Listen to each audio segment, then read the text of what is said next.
Simondon, writing into 1958, treats the cleavage in technical and aesthetic objects in these terms. Technical activity constructs separately, detaching its objects and applying them to the world in an abstract and violent way. The technical object, insofar as it is a tool, does not become integrated in the manner of aesthetic instruments because it can act and function anywhere. It's both entirely right and remarkable that Simondon would be writing this in the course of the typological emergence of what we might broadly call mass technologies of retrieval. These artificial organs, which serialize time along a characteristic signal form, appear in two moments. First, in integration and miniaturization of what at the degree of industry must first appear as accident, or more properly coincidence. Then, selected for and crystallized against a current which, by way of Simondon, is of the same order as that exerted by the lines limiting an angle on the bisector of that angle, are typically carried or worn directly against the body, and extend the unity of the human psychosocial alloy in terms which bear back on and escalate the post-urban reticulated below. Here, we have a speculative segment of technical genesis, projected from when Simondon, who in treating technics in this section seems characteristically preoccupied with architecture, conceived as the moment when technics exits its abstract mode and re-enters the world, would have been immersed in finalizing his dissertations. What retrospectively binds this morphological continuum is a progressive emphasis on 1. Retention over degrees, 2. Symbolic retrieval and recovery, 3. Non-depletive reproduction, that is photography, 4. Quasi-causal selection, and finally 5. Thresholds whose signal form constitute a singular touch, encoding first, at degree Aleph null, the field against which the philosopher is first modulated, and at degree Aleph 1, the key which unlocks organization of a subsequent psychic echelon. Let's extract 3 key points with concomitant tendencies from our genealogy. Specifically, let's focus on personal, portable music players. The first personal media player, which we'll define in terms of its ability to take headphones and thereby coincide with the individual at the limit of its interior, was the Sony TR-63. This initial type concretizes along at least 3 axes. First, serialized capital is encoded in the temporal synchronization of stations. At any given moment, a different signal is present at each bandwidth, and to be present for any one of them is to be irretrievably absent for another, barring a repetition. Secondly, then, arises the necessarily selective dimension of attunement, expressed here in frequency.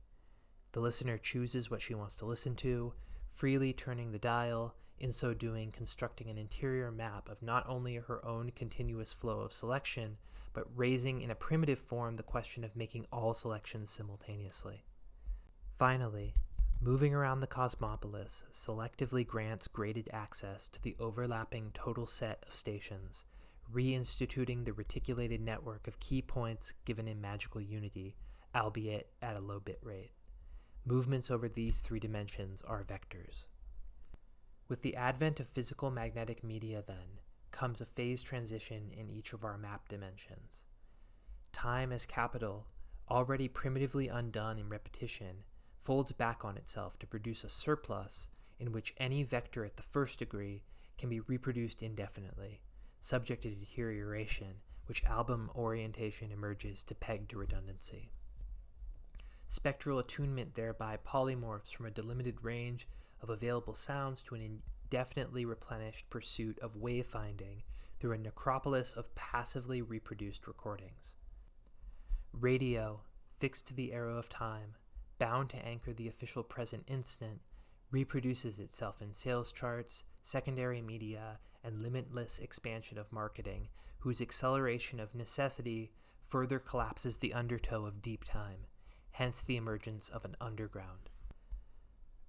Our reconstituted reticulated space, therefore, here totally supersedes vestigial geolocation, which is conscripted as a spectral index orienting retention. The location of a tape, transceiver, studio, record store, fan club, or venue is of consequence precisely inasmuch as proximity to this sonic epicenter grants privileged access to commitment in memory. An additional phase transition, then, occurs with the extrapolation of the temporality of mass culture to time as such. The iPod isn't the first MP3 player, but critically positions itself as determined no longer in selections made in collections of artifacts, but in programs, a reconvergence of marketing with retrieval, iterating headlong through songs, albums, artists, playlists, shuffle, mixes, and ultimately personalized algorithms. The application of automation, of selection to temporalization, is what compels the return of technics to the world, although not at once. The new spatial reticulation of key points initiated in the prior phases is re-encountered and redoubled in the smartphone's lens and networks of dissemination, in capture, shattering the illusion of orthography, but in the same gesture disclosing already imminent conditions of possibility for emergence of a second analog to magical unity, given in precisely the emergent tensor of these echelon dimensions. Selection of. To review, we've constructed a tensor describing travel in a three-dimensional matrix over successive developmental moments. This description of a matrix's travel under tension applies not only to the particular case of personal information utilities, but corresponds to Simondon's description of physical, biological, and psychic individuation offset from invention in imagination and invention. We hypothesize it describes ground for the change of level organized in invention, the taking charge of the system of actuality through the system of virtualities, the creation of a unique system on the basis of these two systems.